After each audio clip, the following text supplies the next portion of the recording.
Hey, y'all, welcome back to a Monday, July 29th, 2024 edition here on the Chase Thomas Podcast, where I'm still the aforementioned Chase Thomas coming to you live from Knoxville, Tennessee, Everything School HQ. We got a jam-packed show for you guys today. We've got Matt Green for a pod divided, fellow University of North Georgia alumni, Matt Green, to talk all things college football.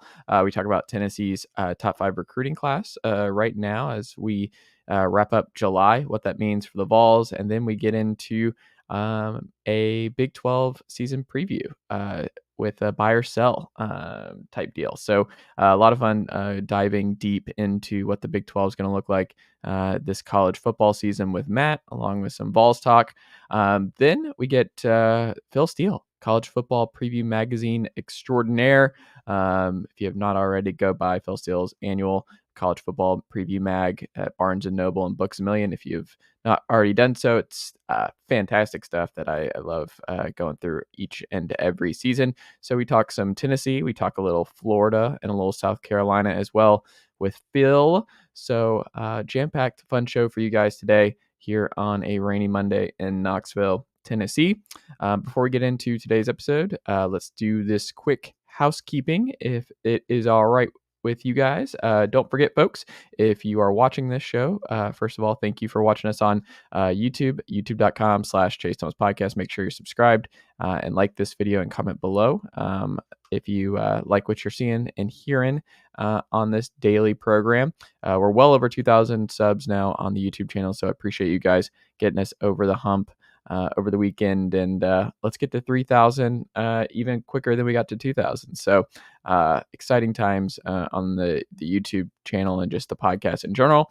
You can also check us out on Apple Podcasts, Spotify, and however you get your podcasts. So if you're listening on the audio route and you have not already done so, please hit that pause button right now and leave this show a 5-star rating and write us a review. It helps other people find the show, and it helps this very show continue to grow. If you'd like to have any college football questions answered by Matt or myself, comment below.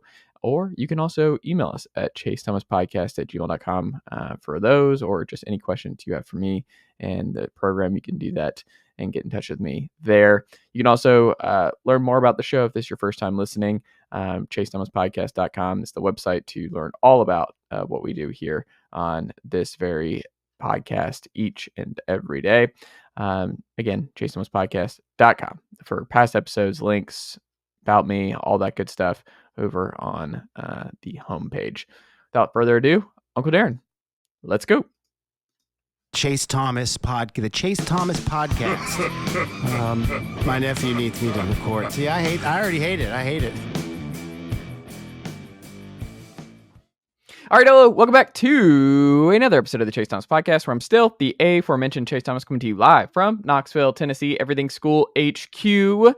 Joining me down there in Decatur, Georgia, my good friend, fellow University of North Georgia alumni, Matt Green. Matt, good evening, sir. How are you? Good evening, sir. It's good to be back with you on this Monday morning, of course, for our listeners getting their week started with the Chase Thomas Podcast. Yeah, I mean, it's good. We're over 2,000 subs. Every week, the hatred by the orange and white faithful for Matt Green and the UGA homerness on this podcast grows. Like, you get stronger and stronger each week, Matt Green. They just, even Alabama stuff, the Alabama videos, the Texas videos, you can't escape it, man. Everyone thinks you just have a UGA agenda on youtube.com/Chase Thomas Podcast. Like and subscribe today. Hey, I'll accept my role. I can. I think the Tennessee fans need to hear from the folks down south of the border here in Georgia. So, we'll. I'll continue to do my thing. I think my glasses might tint red and black every once in a while, but pretty subjective. I think you're pretty subjective too, or objective, not subjective. Objective. There you go. Yeah, I think you're pretty objective. Words are tough. But you like your teams. You like your teams around the country. You have your guys. Who do you think outside of Georgia? Who are you the most rose-colored glasses towards? Like, who's your most, like, that you find yourself or have found yourself over the years, or your buddies, your brothers, your family would be like, Matt's just got something where he just always seems to go to bat for them. I don't know why Matt sticks up for them, but he believes in them, and he's a believer in this team. Who's the non-Georgia college football team that you've always weirdly, not even just weirdly, but have found I've yourself been doing it? accused of Penn State in recent I could years, see that. Penn State's a good one for but you. But I mean, I believe last year was the year. It's not an every year thing with me in Penn State. West Virginia, I feel like I got a Mm. soft spot for West Virginia, even though that 2005 Sugar Bowl, where Pat White and Steve Slayton really broke the hearts of Georgia fans out there. But yeah, I don't know. Like Oregon is one as far as like because like playing the NCAA football game, it's like man, there's so much hate in college football. You're like oh man, I'm not going to start a dynasty with that team. I hate that guy. They beat us a couple years ago. I can't stand that team. There's just so much hate in college football. Oregon's one of those as a Georgia fan. It's like Dan Lanning. He's got his imprint on the program, like the Georgia from Kirby's coaching tree. So it's like you got a soft spot for Oregon. But yeah, I mean, there's not too many. College football is a zero-sum game. Like college basketball it's like it's way friendlier with programs. Like, yeah, I like the way they play. This team, they play good team basketball. Say something about their program. They make Sweet 16. You can have a lot to say about a program that's like good because it's like college football. It's like people still salty about the BCS rankings from like 14 years ago or something where they missed out on a national championship or something. But yeah, that's just that. I guess those are my couple I got a soft spot for. I don't hate it. I could see it. That's fair. Well, one of the What about you, programs. man? Who you got a soft spot for outside your Rocky Top? Well, I was just there actually. Definitely Hawaii. I've always loved the Bows, the Rainbow Warriors. So going out there a couple weeks ago was cool. Like Colt Brennan was definitely my guy growing up. Like I loved Colt Brennan. Like in that offense, and I was staying up late to watch June Jones. I mean, I was even staying up late to watch Timmy Chang in the early 2000s with June Jones. So Devon Bess, all those dudes. Like I really enjoyed Hawaii. So it's kind of fun that Tennessee's got their own spread, fun offense that's not obviously identical to what June Jones is running over there in Honolulu, but there's some similarities a little bit in speed and tempo and getting the. That Hawaii team was tough. What Yeah. happened in their bowl game? Do you remember? Oh, it was tough. You know what's funny? I remember my family and because obviously it's a house divided in the Thomas household, watching that Sugar Bowl against the Dogs. And I remember weeks leading up, I was like, yeah, I mean, Hawaii's probably not going to win. I don't like the lineman battle. I mean, it's going to be a huge talent advantage for Georgia. Like Georgia should win. Georgia should win this game. And then obviously Georgia crushed Hawaii and everything else. And it was tough because I was like, yeah, that's it. But they were like, oh, see, Hawaii didn't want that smoke. Hawaii can't play in the SEC. And I'm like, there was a lot of people picking Hawaii though, for sure. Like I remember. I remember the Mark was Mays it picking Hawaii or they just wanted Hawaii to win because they were a fun story? I think those are two different things. Studio hosts that were making their picks, there was a lot of Hawaii picks coming in there. Like it was not like just this wasn't Kirby Smart's Georgia team going to face TCU or something. Like this was Mark Richt, Georgia. Is a little bit different back then. But I mean, obviously that team, didn't win the SEC, but had a great season. But yeah, Marcus Howard, that was the moment, the defensive MVP of that game where he just drilled Colt Brennan and recovered it for a fumble. RIP, obviously Colt Brennan, but yeah, that team led the SEC in sacks. That team was tough. The 2007 Georgia team, definitely one of probably my favorite team of my childhood. That was the one that was like they were the best team in the country. I feel like by the end of the year, but they just didn't get a shot to play for it in the SC championship. Messed around too much too early. Then I guess the other two would probably be Boise. I always like Jared Zabransky and Kellen Moore, and obviously the Oklahoma Bowl game, the Fiesta Bowl, was awesome with Ian Johnson and stunning Oklahoma late and all that. So I've watched a lot of Boise games in my time, and then probably one more. Probably Oregon State. Like I've always kind of had a soft spot. I like Jaquiz Rogers. I like the James Rogers era. There was some fun. Steven Jackson. I found I guess it's more of like maybe it was just how it all unfolded for me. But I'm doing the math here. I just really enjoyed late night college football is what I'm finding here, where I Yeah, just have found Northwest. myself, like, I think after the big games were over, I just watched a lot of Hawaii, Boise, Oregon State, Washington State. I think I'm going to really miss Pac-12 after dark because I've spent as a night owl for many, many years. I just naturally was drawn to late night college football games and fun offenses late at night. And those teams, by and large, had a lot of fun, different offenses. Not a lot of dudes growing up in Atlanta were like, if you want some insight into Derek Anderson and what he was doing with those Beavers back in the day, I've got you covered. Like, you want some Matt Moore tape conversation? I got you. Like, if you want to break down some Matt Moore film, I'm right here, Matt Green. I'm right here. Man, all those name drops. You couldn't get Chad Johnson and Hushmanzada in there. Come on now. Those are I call him obvious. Chad Johnson. It's like calling Kareem Lew-Alcindor when he played at UCLA. But do you right? really remember Chad Johnson at Ohio State? Or excuse me, at Oklahoma State? At Hoosh, I Oregon remember. State. I just Yeah, don't because they had that remember. year they played in a BCS. I want to say the Fiesta Bowl or something against Notre Dame because he that was like the first guy I ever saw do the whole drop the ball on like the 1 or 2 yard line before you actually get to the end zone.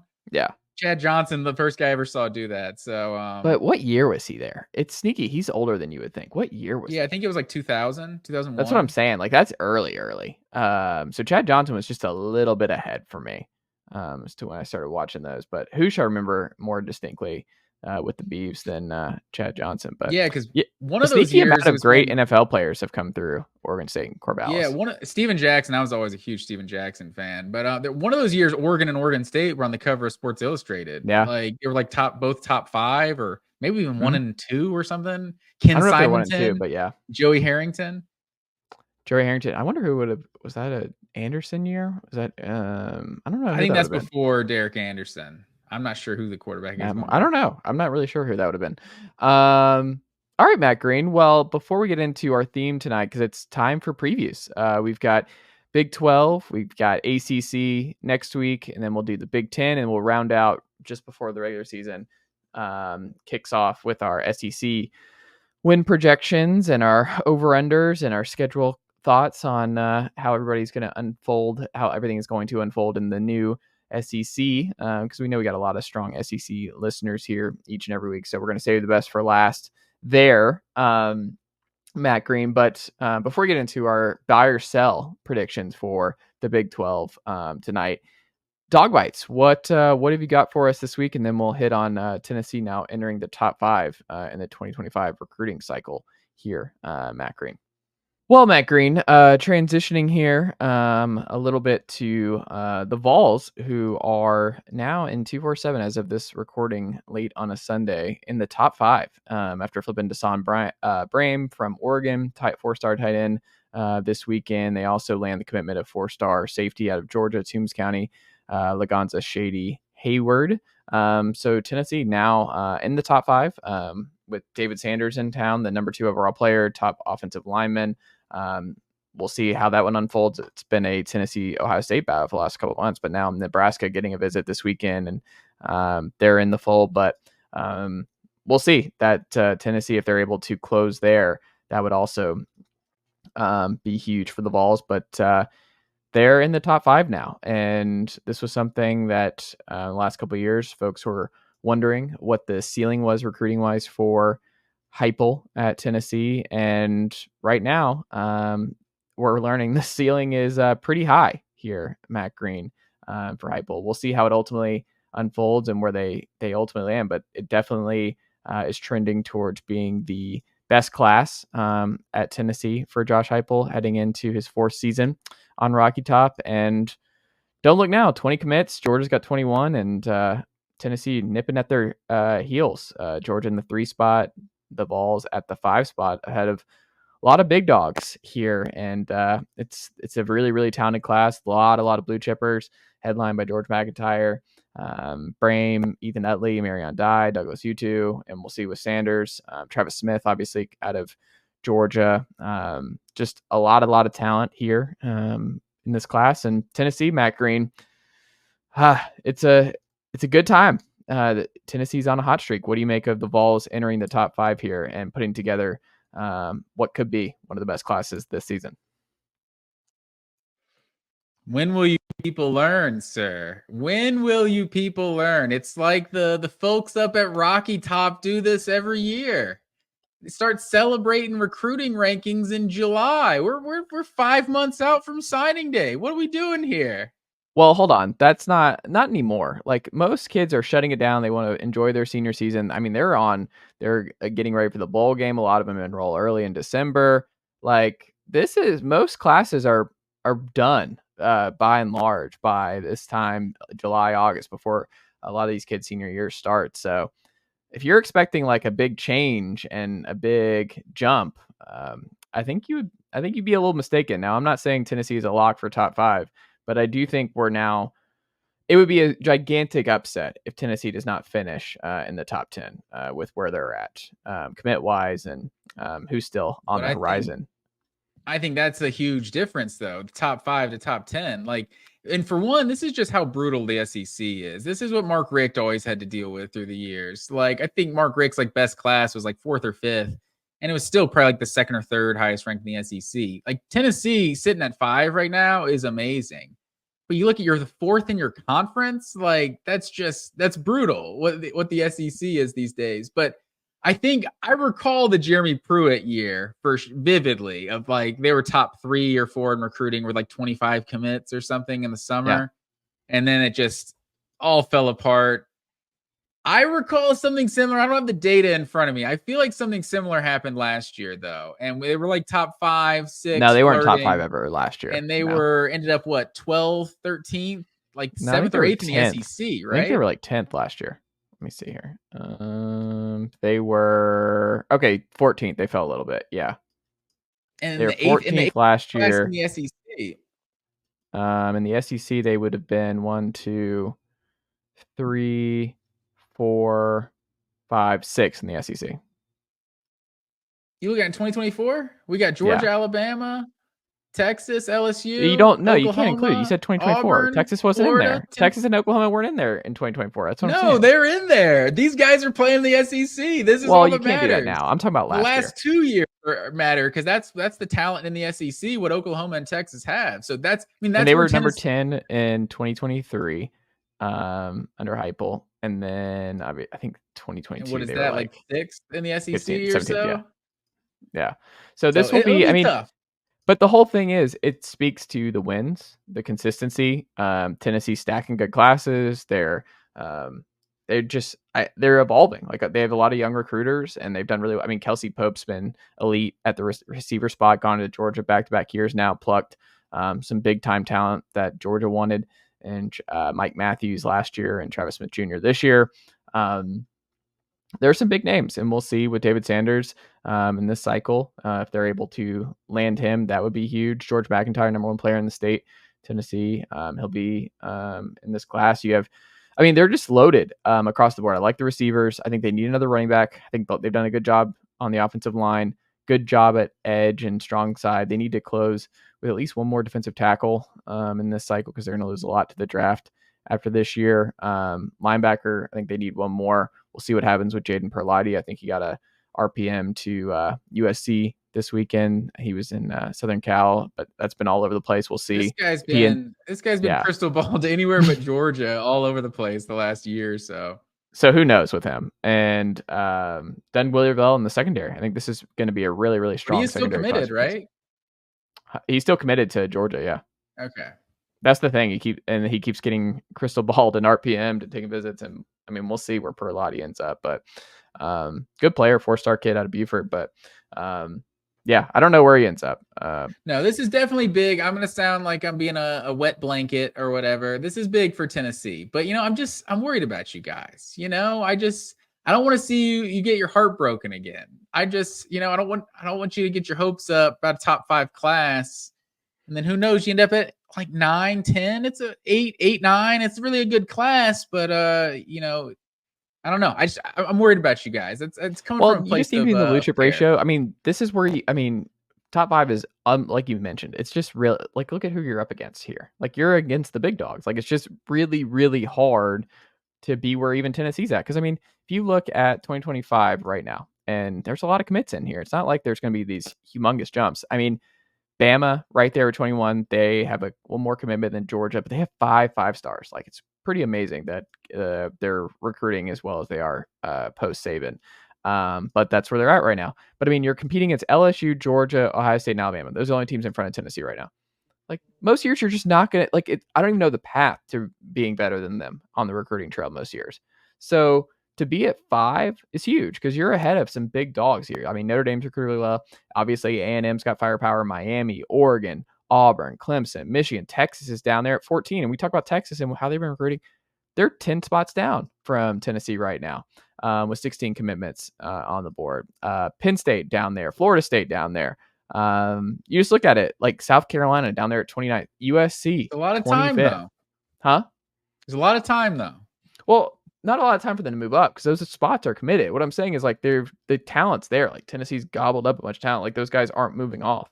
So Tennessee could slide a little bit in terms of some of these other bigger names getting picked up. But if I just think right now where Tennessee's at, they're in a good spot to close really strong. And I think I would be floored if they're not a top 10 class. And you don't have to be 5th to make this a great class. Like, somewhere in between, Tennessee needs to be every year somewhere between 5 and 13. That's where they need to be. You can build a national champion in 5 to 13. Yeah. Those are very different. 5 and 13. No, you'll be in the blue chip ratio. That's the thing. You just need to be in the blue chip ratio and have an elite quarterback. You can't build a championship roster in the SEC with a 13th ranked recruiting class. No, if you're doing 13 every year. That's significantly not 13 every year in the conference. Look at how Michigan just won the title. Look at their classes. They had one. Yeah, but how many teams that were better did Michigan beat the entire season? That were better, higher on the blue chip ratio. I mean, Ohio State. That's probably the only one they played. I would think. I mean, just judging the talent, I don't. Whatever talent evaluator that had Penn State as more talented than Michigan, like, was just wrong. Like, Michigan was loaded defensively. They were loaded with a bunch of guys offensively, but I guarantee you it's close. But yeah, I mean, that's fine. But it's like they got to the playoff, and I mean, beat Alabama. Washington was not a more talented team in terms of a blue chip ratio. So they beat Alabama and they beat Ohio State. So it's like they played 2 teams essentially the whole year that were even or better than them from talent perspective.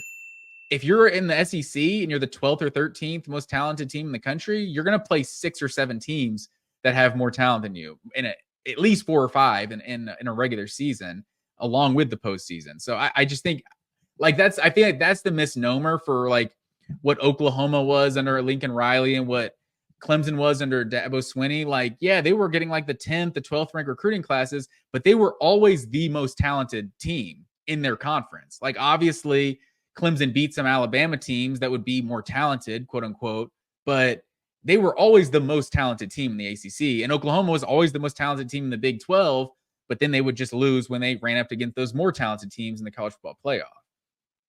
Yeah, but here's the thing is they just have to make the playoff. I understand, like, it's going to be hard to get through it being the 6th or 7th most talented team in the season in the SEC. But if you make the playoff, like you saw, like Tennessee, depending on how the matchups unfold and who they are up against, they might have 3 straight games where they're more talented than their opponent. So it's really just get in with that roster. The 12-teamer is a game changer for sure. For that 3rd to 6th best team in the SEC. Yeah, that's an absolute game changer because they're going to win titles. I'm just going to go ahead and predict that now. The team who, like, we're going to see stuff like that now. Oh, we're going to see the 3rd to 5th best team in the SEC will win a title. Yeah, yes, I could definitely see it. Kind of like college baseball. What I think we're heading towards is college baseball, where it's been, where the SEC has won. It's rotating. Tennessee gets it this year. LSU gets it last year. Ole Miss, Mississippi State. Like, I don't think Mississippi State is going to win a title. But you're going to see some rotation there. I don't see some kind of baseball type unpredictability happening. Like, it's going to be a harder road, but, like, at the end of the day, it's still going to be really tough to beat the Georgias and the Ohio States and the Alabamas. But they might get upset. That's the whole thing. Is like the regionals. When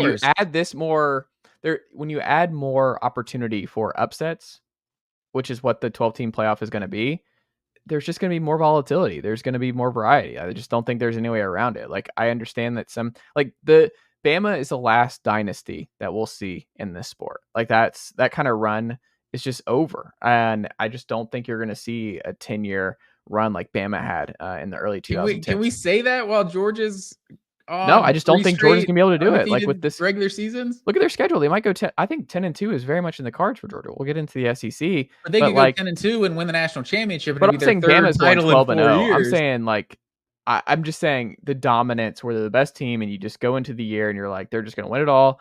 They have an easy road. They just have to win 2 playoff games and they're the national title again. Sometimes back in the No, BCS, it's a 1 title. I just think it'll that's be over. tough for sure, but I feel like we might be overthinking it because the most talented teams, I think, are still going to win more times than not. I don't know. I don't think so. I think we're going to get some NFL stuff here. I think you're going to see some variety. I think Michigan's probably the last undefeated team we ever see win a national title. In this model, it seems very, very unlikely, especially an SEC team being able to win the conference undefeated, win the SEC title game, and then sweep the college football playoff with potentially I think when the SEC goes to 9 conference games, I might agree, but still sitting at 8 conference games, I think we can still see an undefeated team. Like Ohio State win it still all. has. I mean, Ohio State still has like a schedule. Like most years, you look at Ohio State's schedule and you kind of circle like 2 or 3 games. You're like, okay, if they win this, these games they go undefeated. Like this year, it's still kind of the same. Like it's like 3 or 4 tough games. Like they don't really have a tough non-conference this year, so you kind of have the 3 games you circle for Ohio State, and they could win all. They could go undefeated and win the Big Ten, and then that team's definitely talented enough to win the national title. Like I don't think we're done seeing undefeated teams. That's I think there's going to be more parity in the sport, but there's still greatness, that comes along and just runs the table.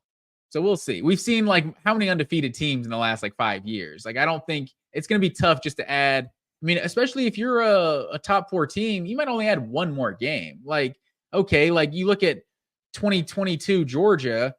Okay, give them 1 more game in the 8-1 matchup. Is that going to change anything about the outcome of their season now that they have to play, I don't even know, Penn State or some random thing like that? Like, I don't think that's going to change anything. Who do you cheer for in that matchup? I don't know. James Franklin's my guy. But yeah, that's a long way of us saying Tennessee top 5 recruiting class. Georgia fans are scared. That's where we landed on that. There it is.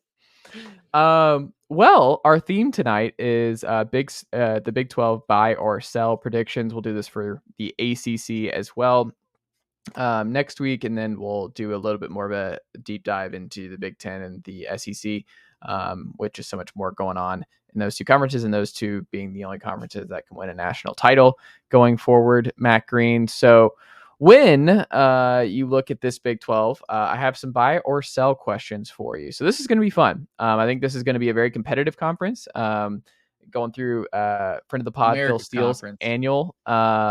It's gonna be good. I think what's most interesting to me about this one, I don't know if you found the same, is that you could talk yourself into over half of this conference winning the conference this year. Like there is a lot of opportunity with Oklahoma and Texas leaving the top of this thing that I don't know. There's a lot to like here for a lot of teams, and we'll talk about them with Oklahoma State and Utah here in a second. But I don't know, man. Did you feel the same that when you're thinking about it, you're like, I could really see a lot of teams winning this conference this year? Absolutely. This is definitely the most, just wide open conference that there is right now. Like the Big 12, it's kind of been like that for a few years now. It's just, it feels wide open every year. That's kind of what makes it the most fun conference. Like it's not always the best teams playing in the Big 12. It's, I guess, rarely the best teams coming out of the Big 12, but they have, I don't know, I don't have the data in front of me, but it feels like they have more 1-score games than any conference in the country. Yeah, I agree. Matt Green, first up here, buy or sell. Oklahoma State, not Utah, should be considered the favorite to win the Big 12 this season, sir. I'm going to sell that, sir. I like Oklahoma State, and like we just said, this conference is pretty wide open. But since Jim Knowles left, they had the 89th scoring defense in 2022 and the 90th scoring defense in 2023. And obviously Utah, we don't even know. We supposedly Cam Rising is going to play quarterback, right? We don't know. Mm-hmm. We don't know what's going to happen. But obviously he's back again. We don't know really what to expect from Utah's offense. It was a little underwhelming a year ago. but I just feel like I can count on their defense more, and I feel like that just raises the floor of how bad I guess Utah can be. Like I just trust Utah more. Obviously, it's a new conference playing new competition, but they're just always solid defensively. Oklahoma State, I think they had the most first team all conference picks in the Big 12 media days. So I mean, they obviously are a talented team, but I don't know. I feel like I just trust Kyle Whittingham and Utah more. I think what's interesting too, what would you guess their record was last year, Matt Green? Utah, off the top of your head, do you know? I was just looking, so I was like 8-5. 8-5. People are talking Yeah. about Utah like they're coming off 2 years ago in that season. I understand, no Cam Rising all last year.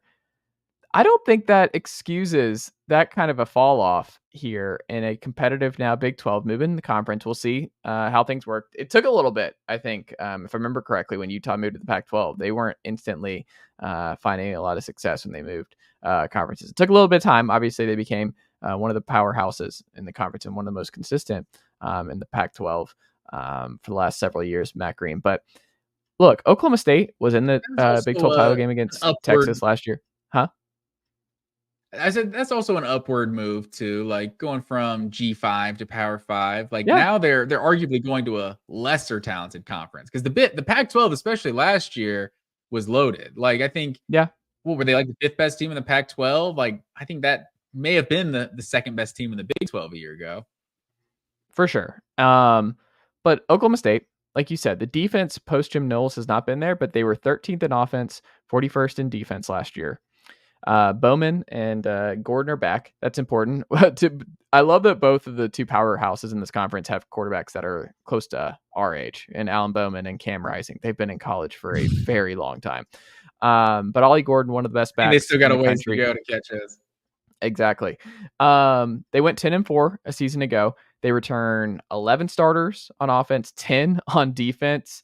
They return a bunch of dudes. But what was weird when I was going through their stuff and like why Oklahoma State had success last year and just jogging my memory of certain things, what's weird is they were 9th in the Big 12 in rushing offense and 4th in passing offense. They were 58th in net drive success rate, that being Utah in that 8-5 season last year. They were 65th actually in pass defense. So the Utah was just not, they weren't elite anywhere really. I was going through the stats and trying to figure out what is going on with Utah. It's not just a Cam Rising thing. Like Utah, I think is going to be good. They still return a lot of pieces like you talked about, but I just look at Oklahoma State. I think they should be considered the favorite. They bring so many guys back. They weren't even an elite rushing the ball team in the Big 12 last year. I think Ollie Gordon should be even better. I think this offensive line is going to be good. If Alan Bowman can stay healthy, that pass offense is going to be good again. I don't know. I think the defense will be good enough to hold, and Oklahoma State should win the Big 12. I think they're my Big 12 pick going into this year, and I think they're in a good spot to make the playoff here, Matt Green. And they weren't even the second team by the media, right? Kansas State was second. Yeah. So Oklahoma State, sleep it on the Pokes. Votes. Yeah, it's pretty close though. Utah had 20 first place votes, Kansas State with 19, and Oklahoma State with 14. So it's they're all right there. But yeah, I mean, Oklahoma State should definitely be talented, but I don't know. I trust Kyle Whittingham more. Are we worried about Gundy's DUI comments at Big 12 media days? Do we need to touch on that? I just feel like he said, I mean, it's just par for the course, right? Like it's just, you never know when he's going to say something else, but it's also, he's just going to win. Like what is Mike Gundy? I mean, let's see here. Let's go to Mike Gundy. I saw someone say the amount of job security you have to perceive for yourself to admit to thousands of DUIs. That was a wild thing. He won 10 games last year. So here you go, Matt Green. Since 2015, he's won at least 10 games. 1, 2, 3, 4, 5 times since 2015 here. He is the fewest amount of winning games he's won is 2018 when he won 7. That was his worst season really in nearly a decade. And then obviously last 2022 he had a 7-6. That was a weird year altogether. But 12-2 in 2021, 10-4 last year. I don't know, man. To me, Mike Gundy, we talk about Kyle Whittingham being a safe pick. Mike Gundy's, these two coaches are just long-term linchpins at their university and just win football games, man. And they evolve. Like Mike Gundy, think about the Zach Robinson, Justin Blackman era and what that looked like in Stillwater years ago, and then they were very defense heavy, and now post Jim Knowles, they're not even very defense heavy. They're just competent and they're older and they're retaining their starters and they just play sound. I don't know. It's just, I think Mike Gundy deserves more credit for evolving to his personnel and the times. Like it's a tough job. I think Oklahoma State is year over year, and he's just gotten so much out of what he can with the Cowboys year over year. And I think this year they're set up to be another serious threat, and they're my preseason pick. Is Utah your pick to win the Big 12 this year, Matt Green? I'd have to go actually look through the schedule and everything to ultimately make the pick. Off the top of my head, they feel like the pick, but I mean, I'm with you. Like, I think Oklahoma State is like the biggest beneficiary of Texas and Oklahoma leaving. Like, they feel like the best program in recent history, like that's left in that conference. So they should definitely clean up. But Utah, it'll be, hopefully it comes down to those two. I mean, what was Oklahoma State? I mean, they were like a yard away from probably the college football playoff, right? If they win that Big 12 championship with Baylor, they probably jump Cincinnati because the Power 5 being the Power 5 champion. So obviously Gundy's done a hell of a job, but it'll be interesting to see this year. Absolutely. Next up, buy or sell. BYU's Kilane Sitake is a sneaky good bet for first coach fired in the Big 12 this season, Matt Green. So I'm going to sell this one as well. I mean, I guess I don't know how to interpret the Chase Thomas sneaky hot seat. I think his seat is hot. I don't know about the pressure necessarily at BYU. I feel like he's done a pretty good job in recent years. I just feel like Dave Aranda feels like a lot hotter. Like obviously they did win that Big 12 championship we were just talking about versus Oklahoma State a couple years ago. But man, 12-2 that year, and then 11-23 his other 3 years combined. It's been real bad. And maybe Aranda, he's still like a big name in the sport, I feel like. So you're Baylor, maybe you give him a little more time. I don't know. I tend to think the expectations are higher at Baylor than BYU. And maybe that's why Aranda's seat is a little hotter. So yeah, Sitake's right there, but I would take Dave Aranda to get fired first. That's fair. I think it's a huge year for both programs. And both coaches need good years to really cool the seats. And I'm talking like 8-4 plus to cool the seats. I don't think 7-5 might do it for some of these jobs. Maybe more for Sitake at BYU. But you talk about like this is a program that's won a national championship, Matt Green. This is a program that has put a lot of NFL quarterbacks out there. I mean, this is a good program. Like Lavelle Edwards was dominant in the 80s back with BYU. And we've seen Zach Wilson not too long ago. You've seen BYU really succeed as an independent, Mountain West, this and the other. They've won a bunch of conferences wherever they've been in. Like BYU is a good program. They take basketball very seriously as well. I think the Big 12 move is hard, and that was hard last year, especially with Texas and Oklahoma being in the conference as well.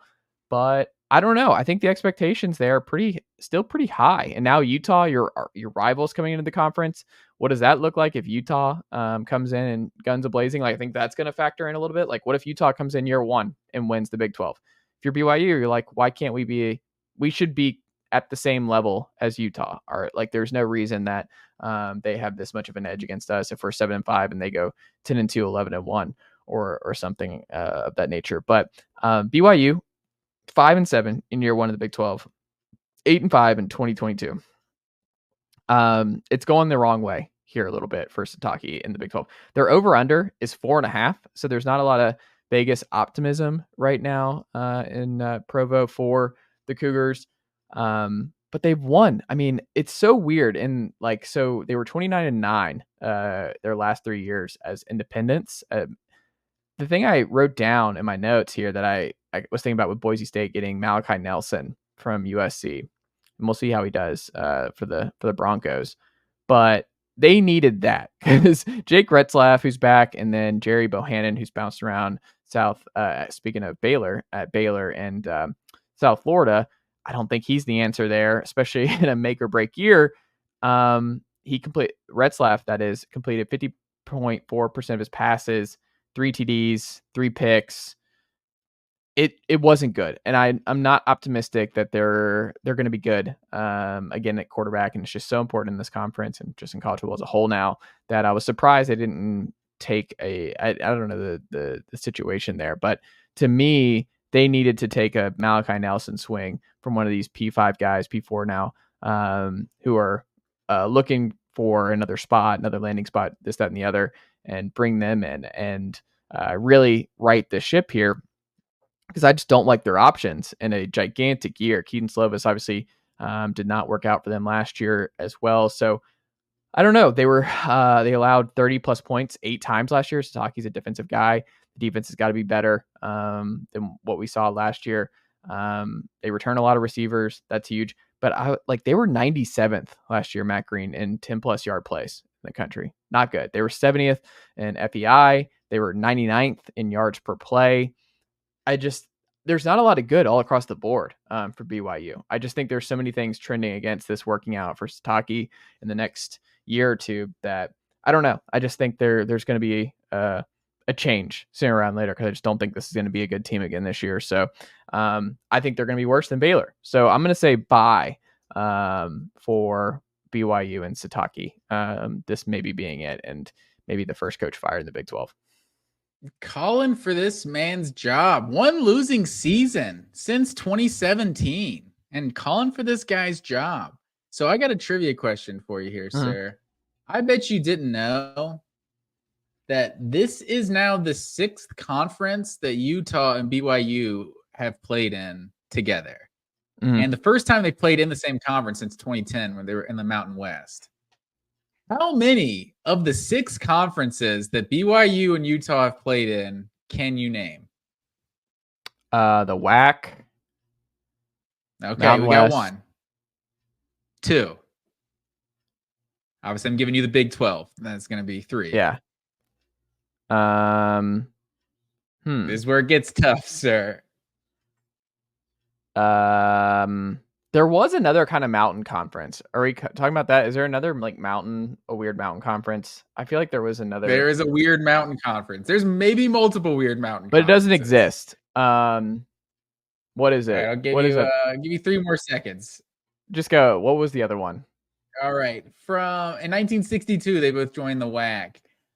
From 1948 to 1961, they were in the Skyline Conference. Never would have guessed that. From 1938 to 1947, they were in the Mountain States Athletic Conference. Obviously, the MSAC. We all remember the MSAC. And then from 1922 to 1927, they were both in the Rocky Mountain Conference. So Rocky Mountain Conference. Little trivia for you there, sir. And this is also the 99th year of the 100th year, I should say, of BYU football this year. So and Tennessee was supposed to be there. I'm very annoyed. Tennessee was supposed to be in Provo last year, and we had to play Virginia instead in Nashville. That would have been fun. That would have been a fun game to see Tennessee under the lights in Provo. Beautiful stadium. BYU is one of those other ones I have a soft spot for. I want them to be good too. Zach Wilson, obviously, I was a big Zach Wilson guy. I don't know. I think they have a sneaky amount. You what? I'd be a little torn on that because I feel like a big time Power 5 school just shouldn't be playing at BYU. I guess now they're in the Big 12. They're one of the P4 now. But also Provo, that's like a bucket list stadium. I definitely want to see a game in that stadium at some point. Next up here, buy or sell. This is going to be a fun one because I think people are really overlooking. I think they're really diving into the TBS Dinner and a Movie special from our young days with Seneca Wallace making plays. TBS Dinner and a Movie. That's what people are please explain, sir. They just have a weird positive association with Iowa State, and people talk themselves into Iowa State a lot. There's a lot of folks who are like Iowa State, they're easy to root for program. Buy or sell, Matt Green. Iowa State, so they're leading FBS in returning production. That means that they could win the Big 12 for the first time ever. Are you buying or selling that? And I'll answer this further of where I was going with that. Well, I would say that I'm selling that returning production means they're going to win the Big 12, but I can't sell anyone's chances to win the Big 12 because I feel like this conference is wide open. So, yeah, I mean, Oklahoma and Texas bouncing, like that's Iowa State. Yeah, they've never won the conference. Like it's been those two teams running the conference for as long as we can all remember. So, yeah, I think their chances of winning this conference automatically get better. That team they had a couple years ago gave Oklahoma a game in the Big 12 championship, if I remember correctly. But so I'm not picking them to do it, but I guess I can't sell that any of the contenders could potentially win this conference. Here's the thing. Iowa State has never won the Big 12. People want to give Iowa State the Big 12. They don't have the tradition that it feels like. Iowa gets a lot of crap. They just are the punching bag from so many college football fans. Here's the difference. Iowa wins. Kirk Ferentz wins a lot of football games. I think Iowa's going to win 10 plus games again this year. Here's the thing about Iowa State. They have won 10 plus games. Guess how many times, Matt Green, in football history, Iowa State? How many times have they won games? 10. Just 10 plus. Like 3? 0. Zero Really? times in Ames.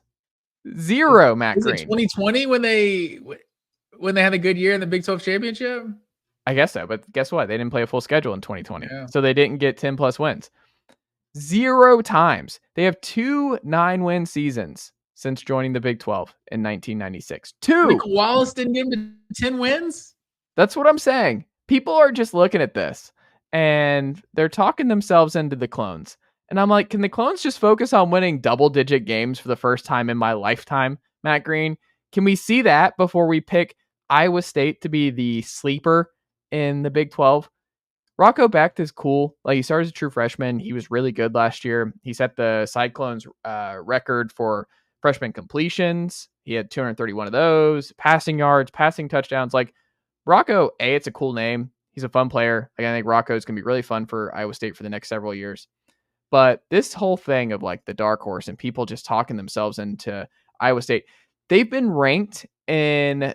So when at the end of the season, the clones have been ranked following the end of the season, the Associated Press poll, just 3 times ever as a program. Matt Green, why are we doing this? Why does Iowa State get this weird benefit of the doubt and people just talking themselves?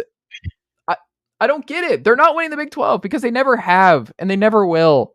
This is silly. Maybe with Oklahoma and Texas is out, they might find their way in there. I don't get it. I don't get the clone stuff. I can't do it. I've never understood the dinner and a movie team of America. I can't do it.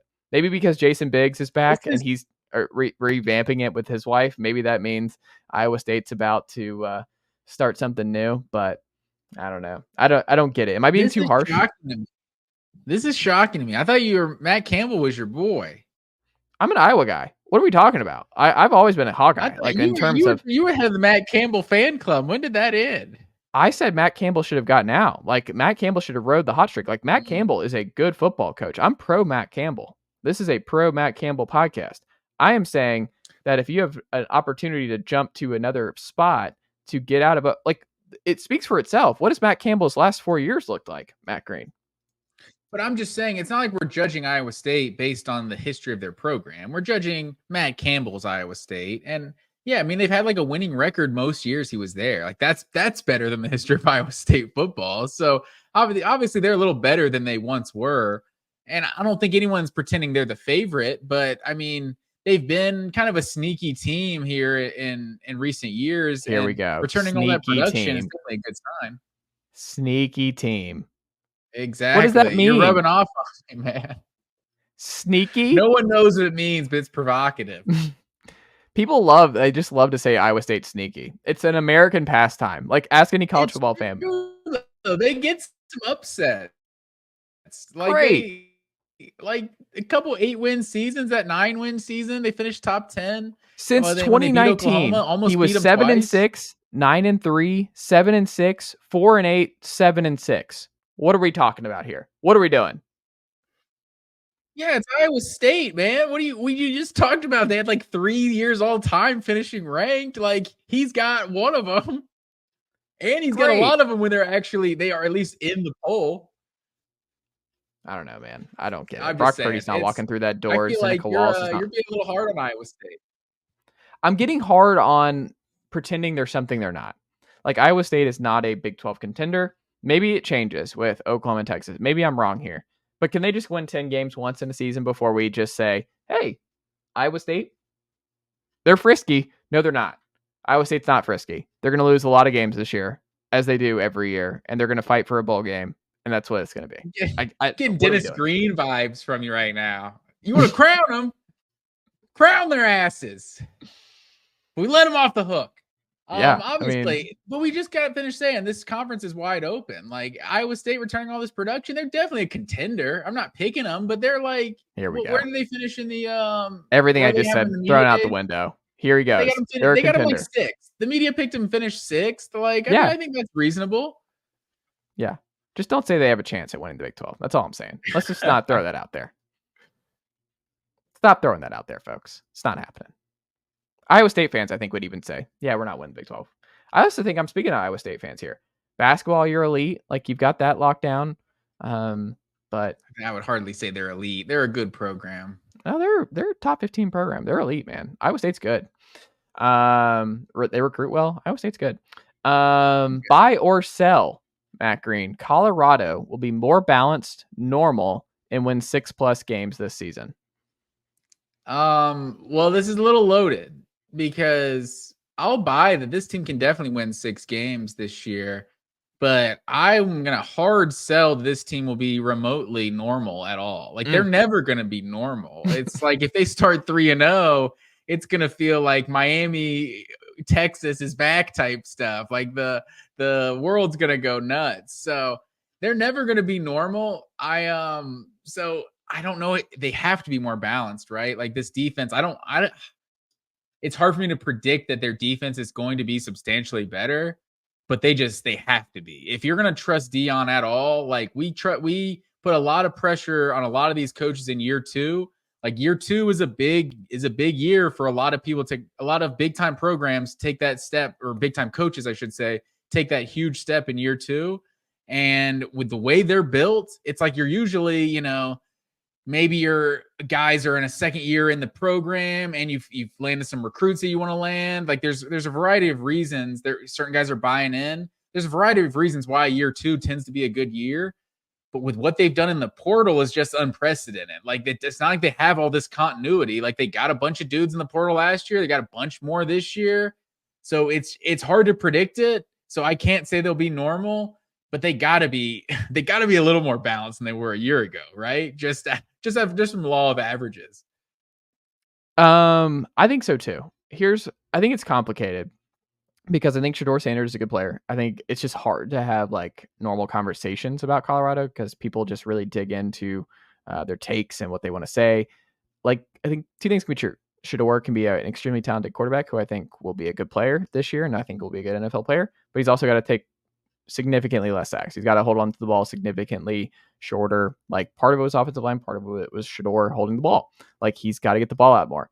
I think Shedeur can be even better than what we saw last year. There's top end talent everywhere. Jordan Seaton, we'll see what he looks like as a true freshman, but he's a super talented 5-star tackle. Like if he's able to protect Shedeur's blind side in a better way, like that's a huge deal for Colorado. The tempo's gone. Like we'll see what that means. Like Sean Lewis gets the head coaching job at San Diego State. He was good.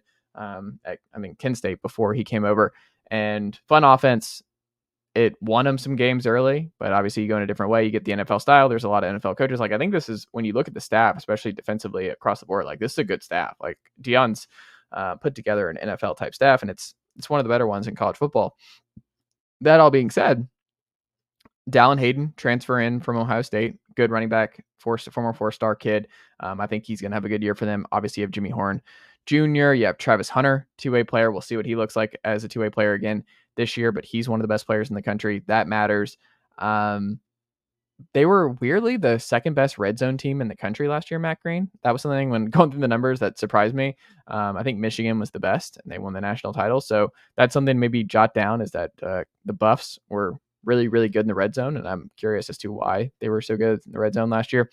Shedeur didn't throw a pick in his last 4 games, but he completed less than 70% of his passes in all those last 4 games. So his completion percentage went down, but he also wasn't throwing picks. So I don't know. I just think there's a lot to work with. I'm still high on Shador. I'm high on Hunter. I'm high on different pieces. I'm more like the depth is going to always be an issue with how much they rely on the portal and everything else. But I think if they're healthy, this group comes together. I think another year in the system for these guys will be good for the Buffs. And I think they're going to go bowling. I think they're going to have a more normal season. I think Colorado will be fine. I don't think they're going to go 9-3, 10-2, win the Big 12, but I think 8-4, 7-5 is definitely realistic for the Buffs.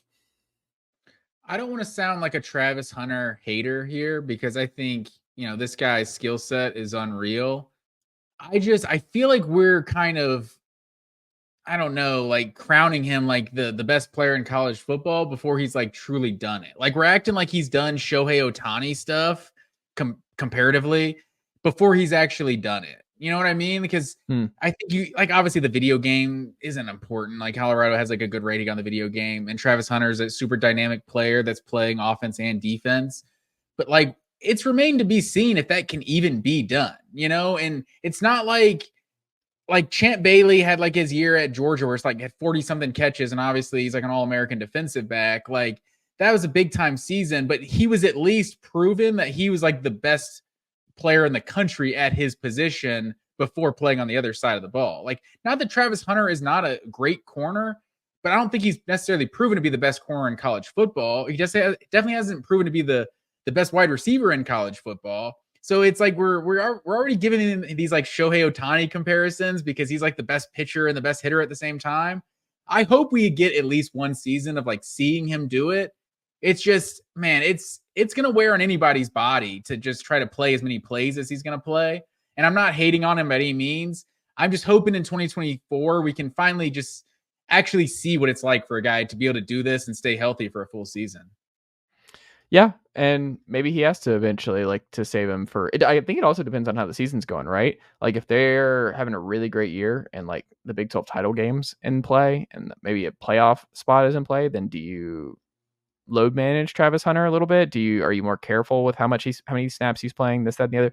I don't know. I think that's something to maybe monitor as the season goes on is Travis Hunter's usage depending on what the season looks like for Colorado.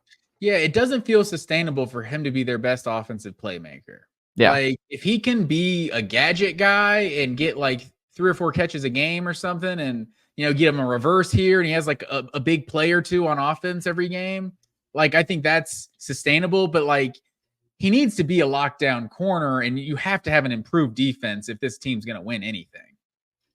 Yeah, I think that's all possible. Like I said, I think there's a lot of talent on both sides. They just have to stay healthy across the board on both sides. But I think that's possible. I think Will Shepherd I think was a sneaky good get from Vanderbilt in the slot. Like he should be good for them. But yeah, no, I think my gut tells me Colorado is going to be better than last year, and I think they're going to be more normal. And I think they're going to go to a bowl game. Next up here, Matt Green, buy or sell. Houston has a worse SP plus projection than anybody else in the Big 12 this year. Does the schedule set up for that to be the case? Are you buying or selling that Houston will end up being the worst team in the Big 12 this year? Their schedule is definitely not favorable. They got 5 of the top 6 teams in order of what the media predicted to finish in the Big 12. It's not good.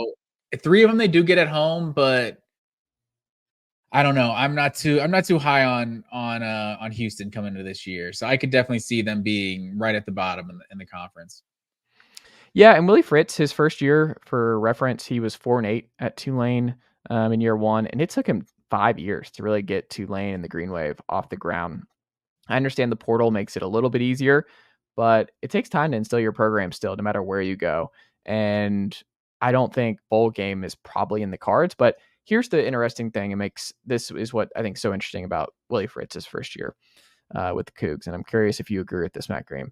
Donovan Smith, transfer from Texas Tech, really talented guy. He looks like he's going to be drafted in one of the earlier rounds. I was looking at some NFL mocks and where Donovan Smith might ultimately wind up in 2025 in the draft class.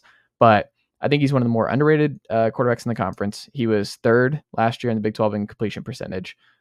This coming from UHCougars.com. quote, one of 4 QBs, in parentheses, Case Keenum, Clayton Thune, and Greg Ward Jr., all very good former Houston quarterbacks in the last 20 years with 250 plus completions, 2,500 passing yards, 20 passing touchdowns, and 5 rushing scores in a single season. So Donovan Smith's a really good quarterback. I think he's going to have a really good year, but I just don't know if it translates to win. So Houston might be a fun, terrible team. You know what I mean? Like Houston's might be somebody you want to tune into on Saturdays when you are waiting for another game that you really want to watch or something. Just watch Donovan Smith. I think Donovan Smith might be really, really fun on a bad team that goes 2-10 or 3-9. I still like Willie Fritz a lot. I think he's still a good bet to figure that out. The man just wins everywhere he goes. Georgia Southern, Tulane, I think Sam Houston State, or somewhere else he was. But I don't know. I just wouldn't bet against Willie Fritz anywhere. But I do think they're going to be one of those teams this year where the wins aren't there, but they have this really good quarterback that you look at. You're like, oh, it would have been nice to see Donovan Smith somewhere else this year. I think he could have really helped. When you look at the quarterbacks, like Donovan Smith at Auburn, I think would have been really helpful this year over Peyton Thorne, somebody like that, and seeing what he would have done for the Tigers. But I don't know. So I think 2 things are true. I think Houston could have one of the most fun quarterbacks in the conference, maybe the best, and also be one of the worst teams, if not the worst team in the conference. It's going to be weird. It feels like you could say that about like half of this conference. Like maybe not the best quarterback part, but just like they could be really fun, but just not be a very good team. Yeah. Next up here, Matt Green, buy or sell. Kansas, not Kansas State, is more likely to win the Big 12 this year. I'm going to sell this one as well, sir, for the simple reason, like Lance Leipold, obviously, he's got Kansas moving in the right direction. Last 2 seasons, Jalen Daniels. Can I say something, by the way, whenever you say you got them moving in the right direction? Have you seen Kicking and Screaming? Yeah. Do you remember when Ditka's like, he's got him on the move? He's got the tiger, or he's got the what was their mascot? Were they the Tigers? He's got him. Phil's got the Tigers in the move. And it says that at the opening banquet or whatever. So whenever you're like they're moving in the right direction, I always have Mike Ditka just in the background going, Phil's got the Tigers in the move. one of the few Will Ferrell movies I'm probably not quoting on a regular basis. Ooh, honestly, it's an underrated movie. King and Scream is great. No, it is.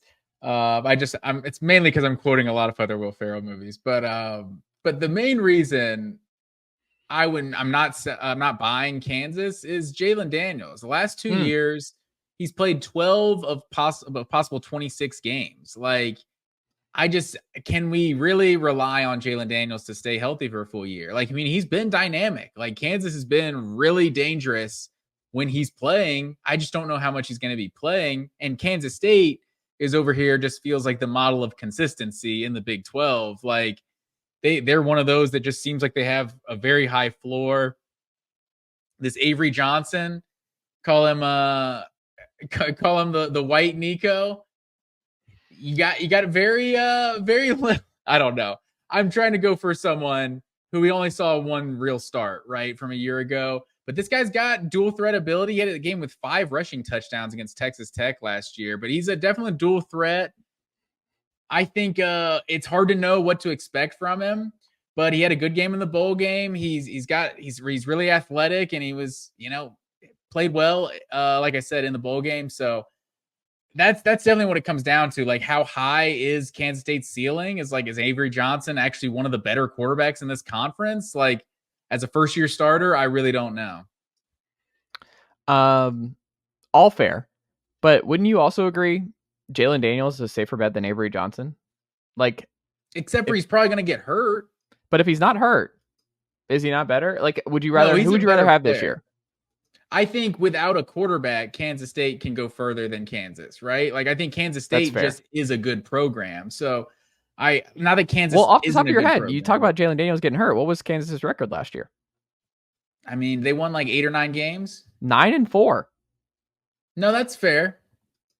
I mean, Kansas, I think people don't understand. Like, Lance Leipold, the fact that he's still in Lawrence is a huge win for the Jayhawks, because this man just feels like he's just waiting for the final big job. Like, I don't know where that is, but Leipold is just a home run head coach. Like, the dude pulling Kansas into this level of just not, I shouldn't say dominance, but consistently fun and good is something that we've not seen since Mark Mangino, and that was not a very long run, years and years ago, for the Jayhawks. But they were very efficient. K-State was even more efficient last year. I was looking at the two offenses. Kansas was somewhere in the 20s.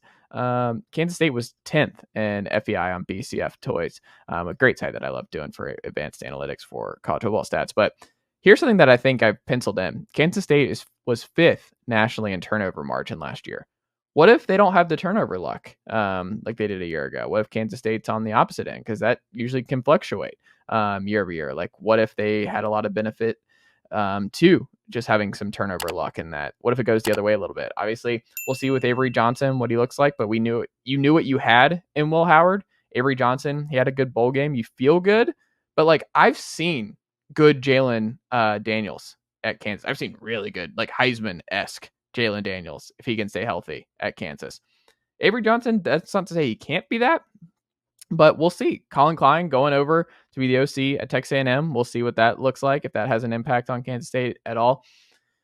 Kansas State, I think, is going to be a really good team. I think Kansas is going to be a really good team. It would not also surprise me, Matt Green. They don't play at the end of the year. What if we get a Big 12 title game matchup? Like, would that surprise you if we got a rematch of the Kansas State-Kansas rivalry matchup in the Big 12 title game? I think that's in play. I wouldn't bet on it, but I think it's definitely, I think they're firmly in the top 4. I think more than anything. Would you agree that they belong in the top 4 in the conference? Yeah, I mean, I think they should definitely be in that conversation. But you just look at what Kansas State has done under Chris Kleiman. Like, throw out the 2020. Obviously, 2020 happened. They went 4-6. But if you throw out that year, they went 8-5. He's gone 8-5, 8-5, 10-4, and 9-4. Like, I don't have his record versus Oklahoma and Texas in front of me.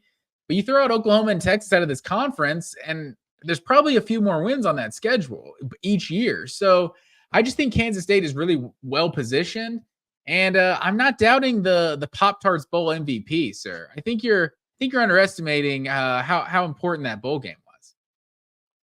It's a fun one. Who would you rather have? Who do you think wins at more schools, Lance Leipold or Chris Kleiman? I think just obviously Leipold, he's got the multiple school, like you've seen him have success at multiple stops, so you can obviously make that case for him. Kleiman too, though. I think smaller. He went up from FCS and was fine. Immediately wins at Kansas State. That's fair. I think I would pick Kleiman if I have to take one of them. I'd go Leipold. I think that's ultimately what you're picking with Kansas State over Kansas is Kleiman versus Leipold. I'm so curious where Leipold winds up. Like, where his next. I'm sorry, Kansas fans. Like, I'm still pro Kansas. I'm talking about you, but like, I think even Kansas fans are like, yeah, we don't expect Lance Leipold to be our head coach 5 years from now. But like, if it bombs with Lincoln at USC in the next 2 years, like, what if you just get an adult like Lance Leipold, or I shouldn't say like adult like that. I just mean like you get someone who you just know has such a high floor and still does the fun offenses that Lincoln Riley can put together, but you just have Lance Leipold in Southern Cal. Oof. Like what? Like, just having somebody like that, like, just don't overthink it. Just hire Lance Leipold. There's some programs right now that are going to overlook and go different ways. But Florida, for instance, I don't want this to happen, but couldn't you see Lance Leipold being really solid at Florida? Like, that's someone that they should definitely look at if it goes awry with, or Arkansas.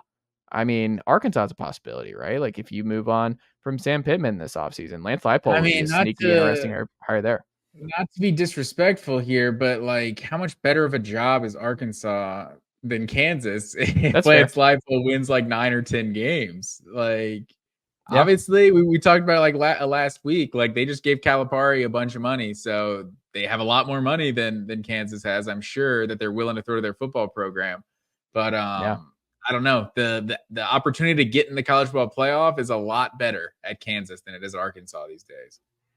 Final one here, and I know their fans are mad because I think a lot of fans think that they might end up winning the Big 12 altogether. Arizona, the Wildcats Jedfish off to Washington, but Brent Brennan comes in from San Jose State, who I think is the first cousin of Colt Brennan, the late Colt Brennan. But Arizona, they're so interesting to me. And we're going to get into it here as we wrap up, because I think the boomer bust team that is not talked about, like when people try and talk themselves into Iowa State that we talked about, we're not going to relitigate here. But I'm like, the ultimate boomer bust team in this conference, I think, is the Arizona Wildcats. Like, you could tell me Arizona wins the Big 12 this year. You could also tell me Arizona finishes like third to last, and neither would surprise me. I think they're very mercurial. I think there's just a broad spectrum as to how this season can go year one with Coach Brennan in Tucson. So my final buy or sell to you, Matt Green. Arizona wins the most games of the Big 12 newcomers this year. Buy or sell? I'm also I don't know if I've bought any of yours here. I think I may have sold all of them. I don't know if they had, Fafita coming back and Jed Fish and everything, like, well, some Fafita is back. Yeah, but that's what I'm saying. But with Jed Fish and everything, like, they obviously have some talent returning on offense, but losing Jed Fish, I think, is pretty huge. Like, yeah, I'm sure Brent Brennan, he's going to try to keep that offense on pace with what they've been doing. But I think Jed Fish it's one of the better coaches in the Pac-12 a year ago. So to lose him, it's hard for me to see them just like not missing a beat. And obviously the Big 12 is a less talented conference than the Pac-12 was a year ago. But I'm going, who are the other newcomers? Is it just Utah? Or wait, Arizona State, Colorado, Utah, and Colorado. Yeah. No, I'm definitely not taking. Because all those other G5 they added last year, right? Mm-hmm. So yeah, I would definitely take Utah, and then I mean, I wouldn't be surprised honestly if Colorado had a better record than Arizona. Like, I might not pick it, but I can't bet on Arizona at this point with a first year head coach. I think I lean your direction. Arizona was top 10 in turnover margin last year, but they were really fun on offense. They were 13th in 20-plus yard plays, 13th in the nation in yards per play. Fafita, he completed 73% of his passes. He's so accurate, so it just raises the floor for your team when you have somebody like him under center. He's a lot of fun. He's going to be a lot of fun to watch this year, even with Fish and Brennan Carroll moving on to Washington. But Brent Brennan, the thing that I wonder about here, he's never won 8 or more games in a season, and he's coming from San Jose State. He was there for a long time. 4 of his 7 seasons at San Jose State, he won 5 or less games. There's a lot of different ways you can look at that. Like, it's a hard job, and Brent Brennan, I think, got a lot out of that job, and I think he was like 6-1 or something in the conference play last year. So a lot of those losses were out of conference, stuff like that, last year. So he was doing what he needed to do the last couple of years in conference. But I think what's complicated about what he's walking into at Arizona is Jed Fish left a situation where there's, expectations for the first time in a long time at Arizona. And Brent Brennan is walking into something that, like, I think the fan base and the way this conference is set up without Texas and Oklahoma, that it's fair. You're like, we have McMillan, we kept a lot of pieces, the staff's good. It's a good recruiting area. We obviously are really good at baseball and basketball. Like, we want to be good at a lot of different things. Like, they take athletics very seriously in Tucson. I think because this program has struggled for the majority of its time in college football, that there's just going to be a lot of tension here in year one, because you're like, all right, you got Noah back. You got some big time playmakers here. Let's keep this thing humming. Let's build. Let's do we need to be competing for the Big 12 title this year. Like, we need to be in that conversation. So I wonder with him is like, are they going to be happy with 8-4? Or are the fans going to be happy with 7-5 for his first year as he gets his feet wet? Or are they going to be like, wow, we missed a moment, and this kind of feels a little deflating, that I thought we had some real momentum over the last year or two with this program, and now, like, it's not falling off. Like, Brent's going to keep this thing humming to an extent. We're going to bowl games, but our ceiling's been lowered, and we're not going to be like, we missed a moment with this electric quarterback, some electric playmakers at skill position spots, and the timing just wasn't right. And we go 8-4, 7-5, still a lot of fun, but not really contending for the Big 12. And I just wonder how that's received. And it's not really felt fair to Brent Brennan coming in to this season. And you don't see this kind of stuff in college football very often, where a new coach comes in and the expectations are sneaky, like, no, you need to win your conference, or you need to be in that conference championship picture your first year at that program. I don't know if we got a drinking game going on. I think you're at least 4 or 5 sneakies for this episode so far. But I think that's the difference, right? When you you're the reason for the expectations versus you're coming into somewhere and you have to meet the expectations that the previous guy set. Kind of like the difference of like Dabo's pressure versus like Kalen DeBoer's pressure, right? It's just a completely different when you have to live up to what the previous guy did. And at Arizona, maybe I'm just the cynical SEC fan over here that's downplaying what Arizona football should be, but I feel like if they're winning 7-8 games, are the Arizona Wildcats fans upset about 7-8 wins any time?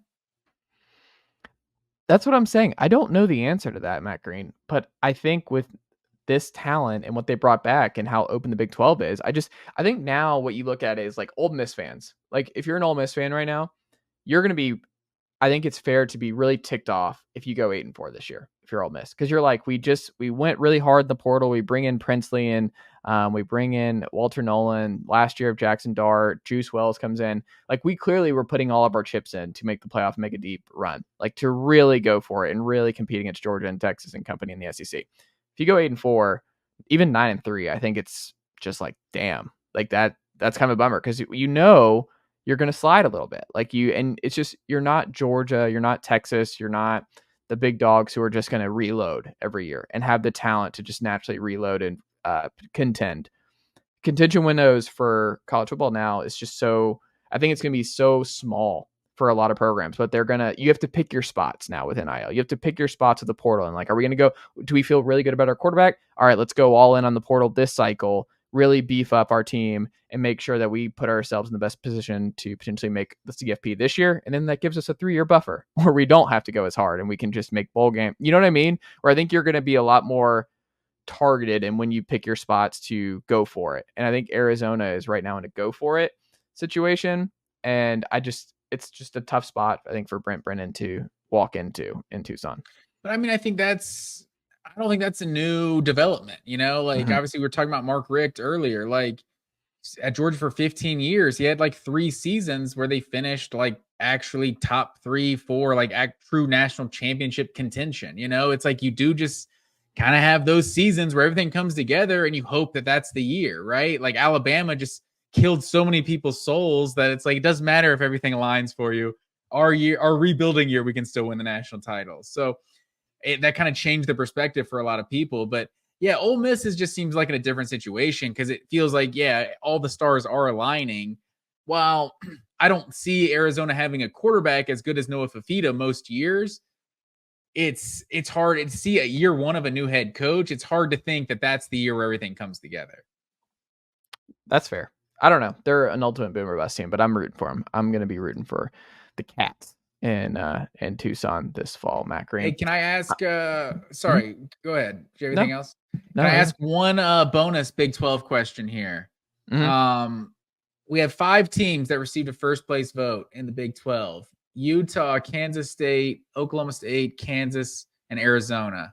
If you have to pick a team that did not receive a first place vote to win this conference, who would you pick?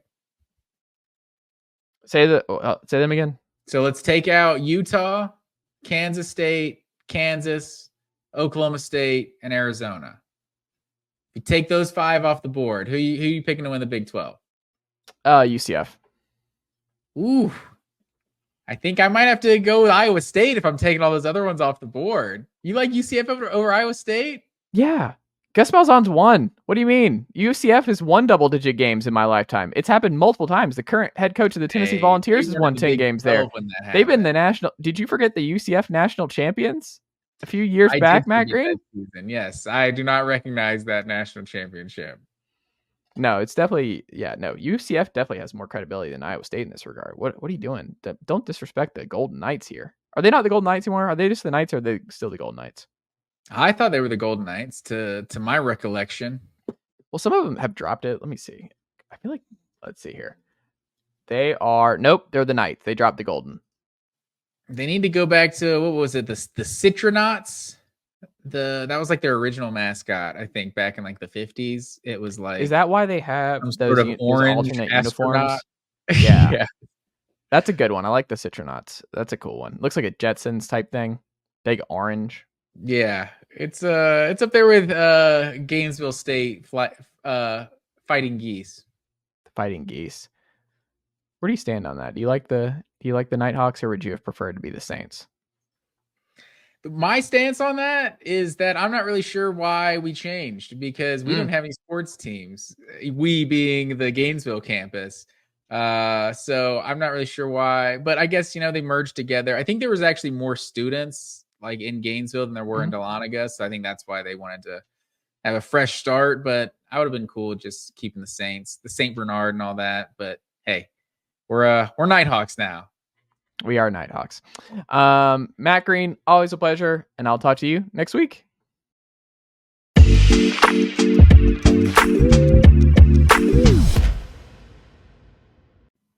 All right, we're back here on the Chase Thomas podcast, where I'm now joined by a first timer. My favorite college football preview magazine that I got through while I was in Hawaii last week, and perfect time for my vacation to get completely ready for the college football season. It's one of the best college football preview writers and just college football writers in general over the years. Phil Steele. Phil, good afternoon, sir. How are you? Hey, I am doing great, Chase. How about yourself? Not too bad. Not too bad. So, obviously we talk Tennessee here every day on the program, so we're gonna start there, Phil. I thought it was interesting because I've said on this the last few weeks here, and I want to get your perspective on it if you agree with this, because one of the things I've noticed this summer, and I wonder if you've noticed the same, where a lot of people don't know what to do with Josh Heupel and this Tennessee team in 2024. I think it's the most difficult to extrapolate in terms of what their ceiling is, how low their floor is, depending on how things unfold. But I think what stands out to me, and that it's just kind of funny when you read different folks and listen to different folks, is okay, Tennessee's got a top 3, top 5 offensive line at worst in the SEC. Tennessee may have the very best defensive line. I know you're high on the defensive line at Tennessee this fall as well. And they also might have the best quarterback in the conference, at least in the next 2 years. Definitely the highest upside. And that's usually a recipe for real success in this league. And we saw how high this team could go before the injury and the mess at South Carolina. Is there a part of you when you put Tennessee in the 20s here in your polling that you're like, man, I don't feel good about this, because there is a recipe here that Tennessee could be really special similar to what they did in 2022? Yeah, there is. And in fact, in the magazine, I have got 4 teams tied for 5th in the SEC. So that tells you any of those 4 teams have the potential to burst up there to the top. And for the record, I think the SEC may get 5 teams into the playoff this year. Now, with Nico, the one thing I would worry about is, he had a great bowl game, no doubt about it. And we know his potential's through the roof. But I also haven't seen him start on the road in an SEC game. We have seen a lot of the other quarterbacks that are in the SEC do that.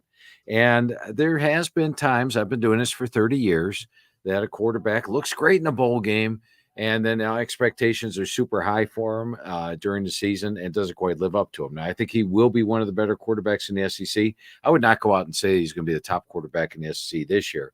And then the other questions I have with Tennessee is the back 7 on defense. You touched on it, Chase. They've got a great defensive front, but all 7 starters off the back 7 are gone. So that's a question. You look at the schedule this year at Oklahoma, I think they'll be a dog. At Georgia, a dog. Potentially at home against Bama. Those are all tough games. But yes, Tennessee clearly has a potential to make the playoff this year, as do any of those teams I've tied for 5th in the SEC. And, they're 16th in S&P Plus, 9th in Football Power Index. That's the highest I've seen in terms of the numbers bearing out what they think of Tennessee. I wonder, when it comes to the secondary and everything, when you look at just how good this defensive front with James Pierce, you're going to be able to rotate Pierce, Herring, and Joshua Josephs, and that'll be good. I think people might be a little bit over worried about Tyler Barron and moving on to Miami. I think Tyree West and Tyree Weathersby and company Dominic Bailey will be just fine there. And then the interior, I think, is the most underrated part of this Tennessee defensive line that Rodney Garner has built, in terms of just Omari Thomas, Omar Norman Lott, Bryson Eason, who I think is going to have a really good year. Jackson Y from Stanford comes in, Elijah Simmons. Like, they're just loaded. They're just going to be able to rotate so much. And I think when the linebacker, especially, I think people look at Elijah Herring, who led this team in tackles a year ago. I think they upgraded. I think Arian Carter is going to be a star at linebacker. Keenan Peely, if he's healthy for a full year, is going to be really good at the middle spot. So I think linebacker play will actually be a lot better this year. And then you can look at the changes with Kamal Hadden, who will be hard to replace in the back end, but I think the corners are going to be better with Ricky Gibson and Jamad McCoy coming in from Oregon State. And then the question for me, and I wonder if this is the biggest question for you in the back seven, is the safety spot where Jacoby Thomas, Will Brooks, Andre Turrentine, John Slaughter, they're all fighting for those starting safety spots. Because Starr looks like Jordan Thomas, and then Boo Carter, who should be a really good player, 4-star freshman out of Chattanooga. But I mean, is it the safeties that has you most concerned, or do you think it's just the secondary as a whole? And also, if the defensive line is the best in the SEC, does that make you feel better about what the secondary needs to be? Because, I mean, we just know that having a great pass rush and just a great front seven makes it a whole lot easier on the back end. Yeah, there's no doubt when you look at the talent that Tennessee has at linebacker and at defensive back, they have the talented guys and maybe more athletic talent than last year overall. Mm-hmm. And the defensive line is huge to any team because if you put pressure on the quarterback and can generate it with your 4 defensive linemen, then all of a sudden you don't have to blitz that extra guy. You don't have to play pure man-on-man on the outside. And it really is a plus overall. So yes, if all the pieces come together, there's a lot of if here. There's not proven things out here. And, there's other teams that, look at Georgia, there's a lot of proven guys that are there. Same thing with Texas's defense, Alabama's defense, things like that. So I think Tennessee has tons of potential, but we just need to see it come through. How surprised, because you see the Heisman odds for Nico and things like that. When you look at the bowl game and talking to the coaches, what do you think is going to be the most special part of Nico's game in Knoxville and what you've seen from the Heupel offense? What do you think is going to separate his quarterback play from Milton and Hooker and previous Dylan Gabriel, Drew Lock? What's going to make him different in the Heupel offense? I think when you look at the running ability and then the downfield passing, I thought Milton last year missed a lot of open receivers down the field. I think if he could be more accurate in that, which looked like it, I mean, it was a heck of a defense they took on in the bowl game in Iowa. And then, of course, the mobility factor thrown in there. He's going to be a tough quarterback to handle. When you think about the Heupel era through 4 year or going into year 4 at Tennessee, Phil, what are you still most curious about? What's your biggest question about whether what this can ultimately be and what Heupel can ultimately do at Tennessee? Does this still feel like an upward trajectory? Do you think they've kind of plateaued? Do you think what we saw in 2022 was the pinnacle of what they could be in the SEC and with their roster construction? Or do you think there's still more levels and you think they're going to continue to rise over the next 2 years?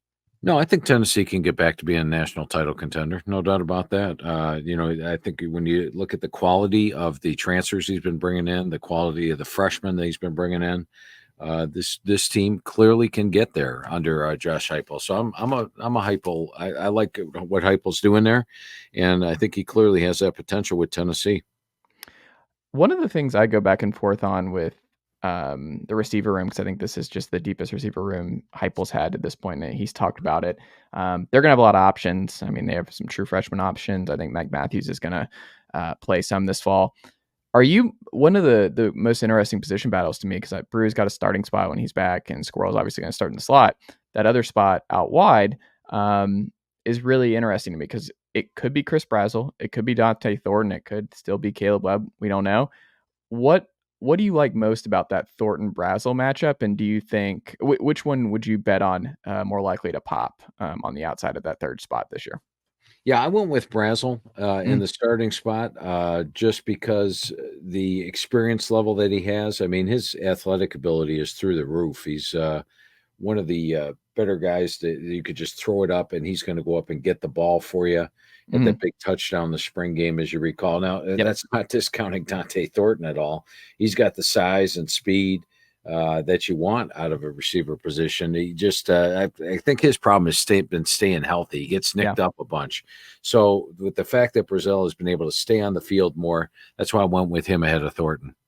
I like it. What's your what's the best case scenario for Tennessee this year? Do you think it's CFP and win a couple games? Do you think it's CFP one and done? Do you think that there's a path to the SEC title game? Like, does it Is there because you talk about like I think they're gonna be favored ultimately against Bama at home by the time they get there. We'll see. I think a lot of it's gonna depend on how they play against Florida. And that when you talk about winning on the road in the SEC, I think they're gonna end up splitting Arkansas and Oklahoma in those back-to-back weeks on the road. That's one of the actual bugs with Heupel to this point at Tennessee is they've struggled on the road. Like you said, a lot of teams struggle on the road, but like go back to Gainesville last year and what that was, and one of the hard parts is you can't replicate the crowd noise, right? Like it's just really hard for coaches in practice to replicate what it's like to be on the road in these crazy SEC atmospheres. But I don't know. I think in my estimation, it does feel a lot like 2022 in a way leading up to this season. I think they're a CFP team, and I think they should be. There is a path to the top 3 and maybe even an SEC title berth. Am I drinking too much orange Kool-Aid here, Phil? Yeah, the SEC title game berth seems a tough path to get to it. There's a lot of good teams in front of them. Georgia, Texas, Alabama, and Ole Miss all, I think, have better paths to get there. But, I mean, the potential's there for Tennessee. If all this potential that we've been talking about in the defensive back 7, quarterback position comes to fruition, they find that depth at running back. Remember, they lose 2 of the top 3 running backs. They're still very solid, but can they be as deep as they were last year? That would be my question marks. The Oklahoma and Georgia games on the road are going to be tough, but I think Tennessee's got an excellent chance of making a playoff.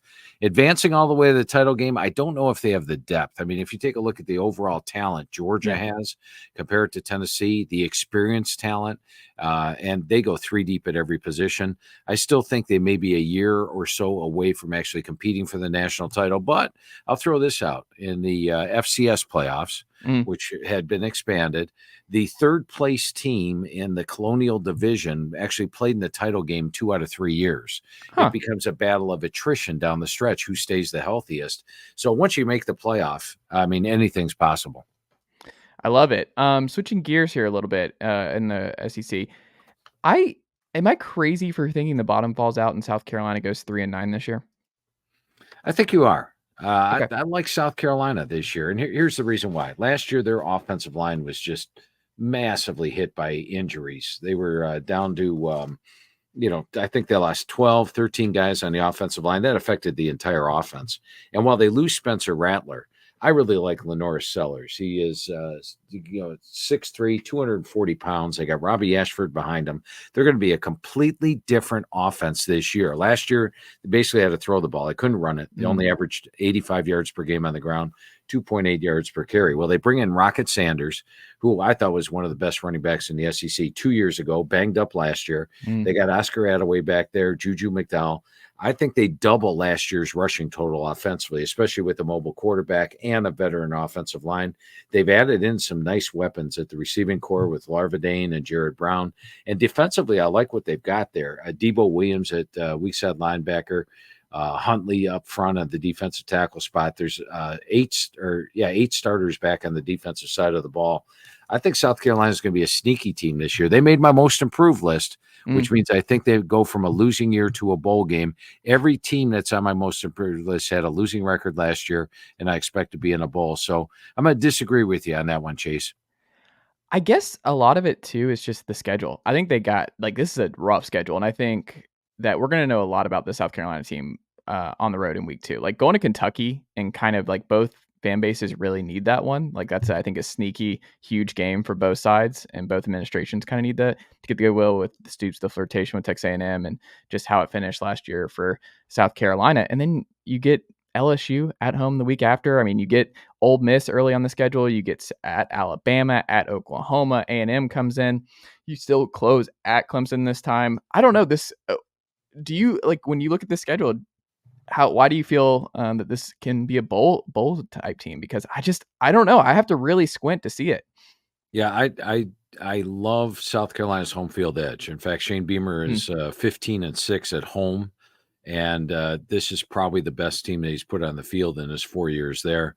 They get LSU at home. I'm not giving that one to LSU. They got Mississippi at home. I'm not giving that one to Ole Miss. They get Texas A&M at home.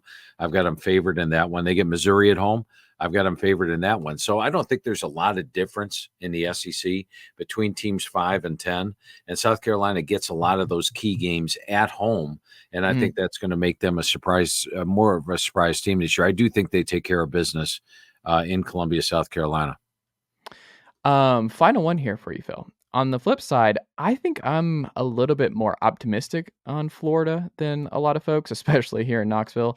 But I think they're going to be good, and then I think they might very well be undefeated going into Knoxville. I hope that's not the case, but I think there's a path there, and I think they should at least make a bowl game. And it wouldn't surprise me if they got to 7-5, 8-4. Do you feel the same?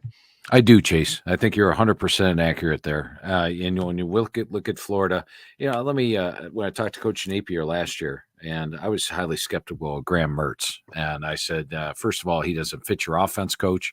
Wasn't overwhelmed with what I saw out of him at Wisconsin, and then Coach Napier gave me a long narrative as to why he liked Graham Mertz. And guess what? He was right. 73% completions, 20 touchdowns, just 3 interceptions. Great leader, first in, first out, highly intelligent. Now they got DJ Lagway backing him up, giving him a different dimension out of the quarterback position. The defense looks loaded this year. This is the best defense. And remember, Mike Norvell, for example, his first 2 years at Florida State, losing years, hot seat, and then what happened with Florida State?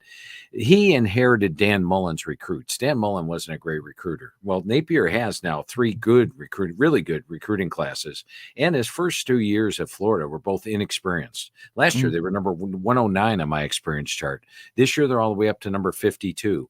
And when I talked to Coach Napier this year, I was like, Coach, that schedule, oh my God. And he's like, Phil, I think when you take a look at the end of the year, it's not going to be as tough as you think, which means they win some games, and all of a sudden you look at their opponents and you say, well, maybe they could get it. So yes, can they be 5-0 when they travel to Tennessee? I think the key there, Chase, is the first game of the year, Miami of Florida.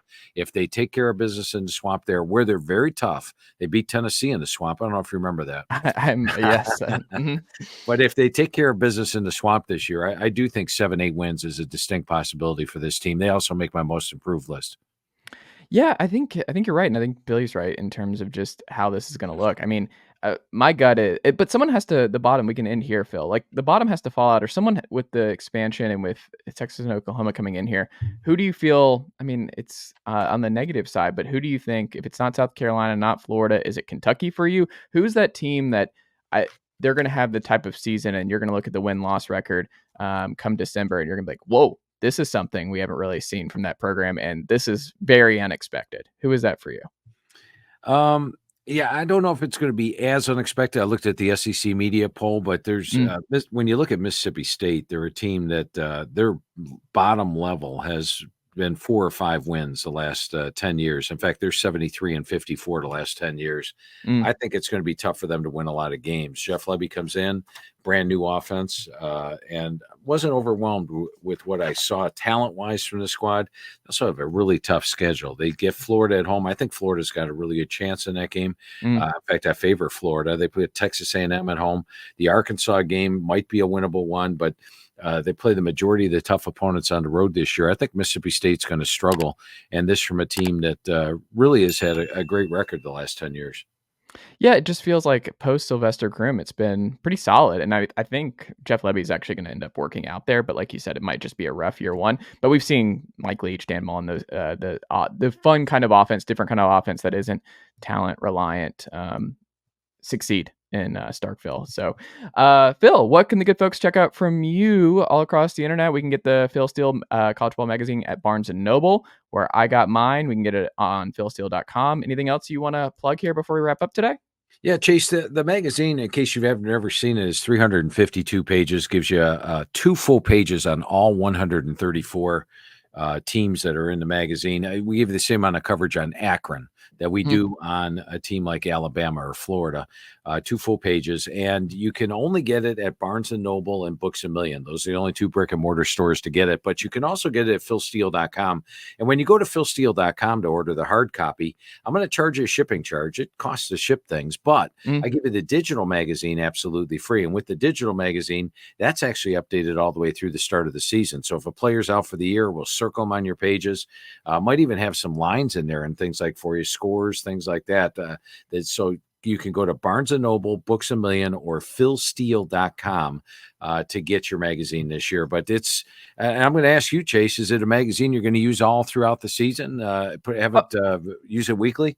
Oh yeah, especially for because I do the college football show with Matt Green, where we preview and recap the games. Like it's my college football Bible during the season as I turn back and get ready for it. Because I will tell you my favorite nuggets that you like. There's a lot I obviously love, Phil, that you put together. My favorite is the little nuggets for the schedule that you have for each team about like the history there and just like whether like if there's a bye or something like that, an additional nugget. What I've seen, like I love that because we can get caught up in, okay, maybe Virginia can do it this year against Virginia Tech. And then you have your little note, you go back and like, what did Phil remind me about this rivalry? And you go back and you're like, okay, I'm out of my mind here. I need to come back down to earth. So it's absolutely paramount for all college football readers and fans to circle back and check in each week, getting prepared for their team. And look, you want to be in the know. You want to know what you're up against, and you want to know everything about your team. Then Phil Steele Mag is there. And Phil, can you promise me you're never going to go away from the hardback or the magazine, the physical copy? Because I always am going to need to be able to peruse through the physical one. I'm a big physical copy hard book person. I'm not a Kindle guy. Can you promise me that? I can, Chase. We are definitely staying with the hard. I'm a hard copy guy, so yeah. I would be remiss if I didn't have the magazine to flip through. So yes, we will always print the hard copy, and you can thank the good friends at Barnes & Noble for that. They, a couple of years ago, 2020, I was wondering if there's even going to be a football season. I'm wondering, do I print? Do I not print? They came out, stepped up to the plate, and bought the magazines outright and said, we need the magazine in our stores. So I love Barnes & Noble, and that's why we're exclusive with them and Books A Million. And I guess a final thing here, the portal part of it. Have you gotten used to it now? With when it comes out, are you okay with or do you still have some sleepless nights as it goes to print of like, please, nothing major happen? Yeah, actually, the thing we've done is gone to the press later. We used to go to the press in the middle of May, but you can't do that anymore. The portal closed on April 30th, and then what we had to do. We knew all the players that had hit the portal, but where did they land? So we gave it the entire month of May. The month of May for me is spent talking to the head coaches. I talked to 124 of the 134 head coaches this year, going over their team with them. So the whole month of May and then the first week of June. And I believe anybody that's going to have any impact this year signed in that span. There was a couple of stragglers here and there, but we've got everybody on the right team. There were actually magazines out there in the month of May, which means they had to go to the press before the portal even closed. They probably got players on the wrong team. I haven't looked at their magazine, but you have to assume that. But yeah, the portal has made it a little bit more difficult down the stretch. We go to the press later, but I've the coaches all text me. They say, hey, we got this guy. Hey, we got this guy. And it really helps me keep track of things. Do you have to text Lane and be like, all right, Lane, you're the portal king, but enough is enough at a certain point. Like you got to decide on a running back. We can't keep doing this. I got to go to print. Now, everybody pretty much, if you're worth signing, you sign before the school starts, which is generally the end of May. And then once that happens, once school starts, they're locked in. So going to the press June 7th, we're able to capture everybody. There you go. Go pick it up today. Phil Steele, College Football Preview magazine that you can go get. Barnes & Noble, Books A Million, or on philsteele.com. Phil, thank you so much, and we'll have to check back in again soon. Hey, sounds good, Chase. Great talking to you for the first time, buddy. Absolutely. Thanks, Phil. Thanks. Nicely done, nephew. All right. The Chase Thomas Podcast. Hell yeah.